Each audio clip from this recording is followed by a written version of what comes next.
Girl, and welcome back to another video. This is my 10-minute everyday makeup look, so let's get right into it.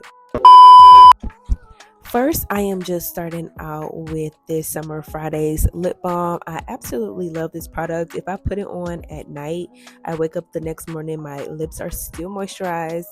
And I also just start out with blush. I learned this hack from somebody on TikTok, I cannot remember, but using this bright hot pink blush from Rare Beauty and then going in with a dense makeup brush and really just setting the foundation for the rest of my makeup routine. This technique is actually called underpainting, and I really love the way it blends like seamlessly with my contour if I decide to do contour and with my highlight. Next, we are going to go in with this Maybelline concealer, and this is one of my favorite drugstore concealers. I think honestly it is definitely in competition with my NARS Radiant Creamy Concealer.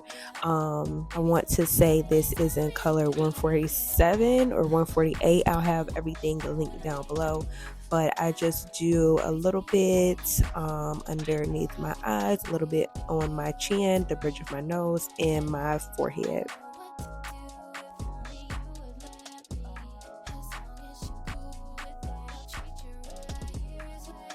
So using a Real Techniques brush, I am going in and softly tapping this concealer in. I find that this way it gives me the most coverage.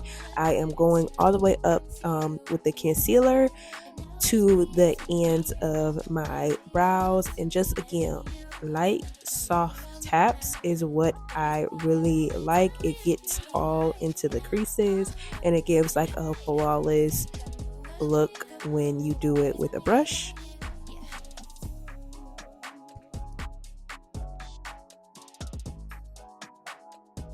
And I got this brush in a Real Techniques set. I think it came in like 4 or 5 different brushes, and this is my favorite one. I've bought this brush probably about 5 times now.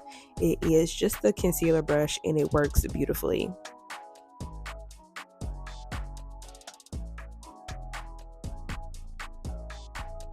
So again, just really blending that out. I think a lot of makeup mistakes comes with like blending and really taking your time and making sure that is all blended out. Next, I am going in with this contour. It is by Fenty Beauty.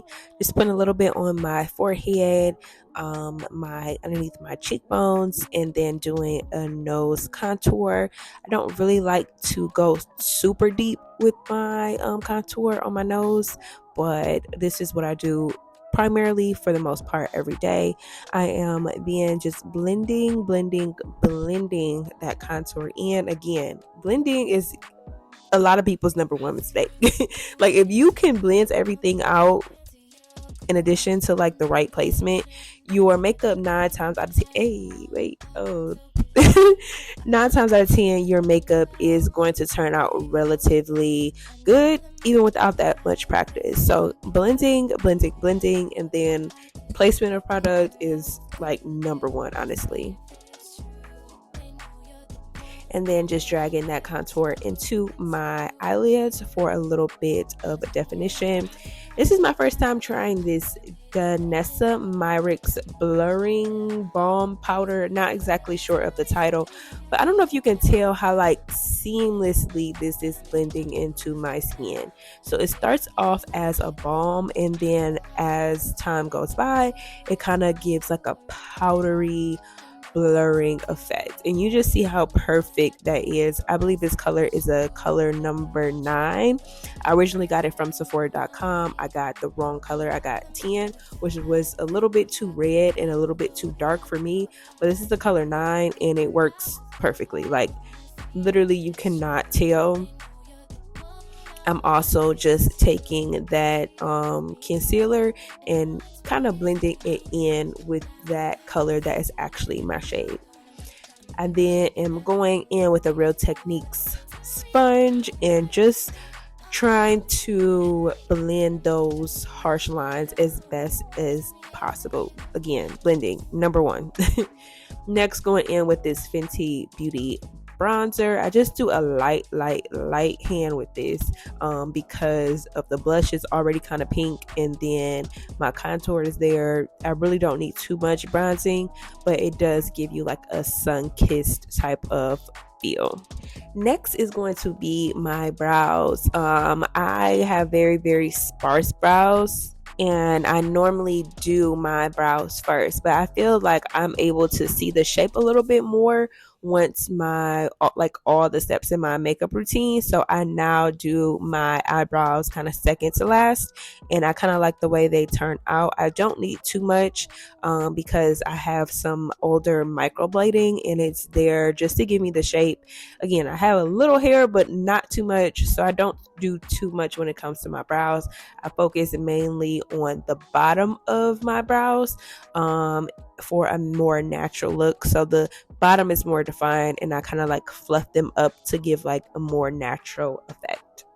Next, I am going in with mascara. I was actually gifted this mascara, and it's from Estee Lauder, and I used to think all mascara was made equally, but this mascara is so freaking bomb. It makes absolutely no sense. Like, I have not even been wearing my lash clusters because of this. Like, just look at that. Look at how elongated my lashes look. So again, I haven't even been wearing falsies lately, just this mascara. It doesn't leave like a dark under raccoonish type of look. It really gives a good amount of product, and it looks really good, and it makes my lashes look really good. So shout out to them. Next, I am going to go in with some setting powder. This is from Laura Mercier. I have the regular translucent color, and then I also have like the more brown shade, and depending where I'm trying to do, what look I'm trying to go for, I'll use them both or separately. Normally I use the brown if I feel like my makeup is not looking quite right. I use the brown. The white I kind of use for more like a natural type of finish, and definitely use it more in the winter time as well. And next we have my favorite part of my whole makeup routine, and that is the lip combo. I have a brown lip liner that I used to have an old cosmetic company, and I found some samples, so I've been using that, and then I go in with this NYX liquid lipstick in the color Abu Dhabi. I love it. I have like 3 of them at the same time, and then going in with this e.l.f. lip oil and just the clear transparent shade, and that is pretty much it. That is it for this look. I am going to date, so I'm just touching up my edges as you see, but yeah, that is primarily it. So yeah, I'll see you guys in the next video.